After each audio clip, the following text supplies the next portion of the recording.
நான் அறிஞ்ச வகையில் ஏடிஎம்கே பார்க்குறதா பிஜேபி பார்க்குறதா ஒரு கூட்டம், ஒரு குழப்பம். அப்புறம் ஏடிஎம்கேல யார் பார்க்கறது அப்படிங்கிற குழப்பம். அதுலேயே வந்து செல்லூர் ராஜ் என்ன பண்ணுவார், உதயகுமார் என்ன பண்ணுவார், ராஜன் செல்லப்பா என்ன பண்ணுவாருங்கிறது ஒரு குழப்பம். அதுக்கப்புறம் போலீஸ் மேனேஜ் பண்ணுறது, அது ஆஃபீஸர்ஸை ஹேண்டில் பண்ணுறது அப்படிங்கிற குழப்பம். இதெல்லாம் நிறைய விஷயங்கள் வந்து மதுராந்தகம் அளவுக்கு இல்லாமல் மதுரை வந்து ஒரு ஒரு ஒரு கவலை அவங்களுக்குள்ளே ஏற்படுச்சுங்கிற பார்க்குறோம். ஸோ திருச்சியிலேயாவது இந்த கோஆர்டினேஷன் ஒழுங்காக இருக்குமா அப்படிங்கிற நம்ம வந்து பார்க்கணும். அப்போ அதுதான் ரொம்ப முக்கியம். கிரவுண்ட் லெவல் வரைக்குமான கனெக்டிவிட்டி நெட்வொர்க்கிங் வந்து ரொம்ப சரியாக இருந்துச்சுன்னா ஆட்டோமேட்டிக்காக பாரத பிரதமரை பார்க்கறதுக்கு நிறைய பேர் வரப்படுறாங்க. அது எல்லாருமே தெரியும். வந்து பொதுமக்களும் விரும்பி வரக்கூடிய ஆளுக்கு வந்து தலைவராக திரு நரேந்திர மோடி இருக்கார். அப்போ வந்து அவங்களுக்கு ஃபெசிலிட்டேட் பண்ணி கொடுத்தா மட்டுமே போதுங்கிற மாதிரி இருக்கும். அண்ட் உங்களுக்கு தெரியும், திருச்சி வந்து எப்பயுமே தமிழ்நாட்டின் மையப்பகுதி. சென்னையிலேருந்து 6 மணி நேரத்தில் வந்துடலாம், கன்னியாகுமரி திருநெல்வேலிருந்து ஒரு 6 மணி நேரத்தில் வந்துடலாம். ஸோ வந்து ஒரு சரியான மையப்புள்ளியாக இருக்கனால திருச்சியில் வந்தால் எப்பயுமே திருப்புமுனை அப்படிங்கிற ஒரு சென்ஸையும் வேறு வச்சுருப்பாங்க.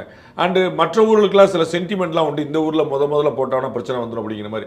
அந்த மாதிரியான சென்டிமெண்டல் பிரச்சனை திருச்சி கிடையாது. எப்பயுமே ஜாலியாக இப்போலாம் நல்லாயிருக்கும். அது வந்து நிறைய வசதி வாய்ப்புகள் வேறு இருக்குது. அப்போ இவங்க ரூலிங் பார்ட்டியாக வேறு இருக்காங்க டிஎம்கே. அதனால் போக்குவரத்துலாம் மாற்றம் பண்ணிட்டு ஹைவேஸ்லேயே வந்து அந்த கூட்டத்தை போட்டு அது ஓரமாக பண்ணும்போது அவங்களுக்கு வந்து ஒரு பிரம்மாண்டமாக கூட்டத்துக்கான ஏற்பாடு. அது வந்து தொண்டர்களை ரீஜெனரேட் பண்ணுறதுக்கு உதவும், அவங்களை உற்சாகப்படுத்துறதுக்கு உதவும்.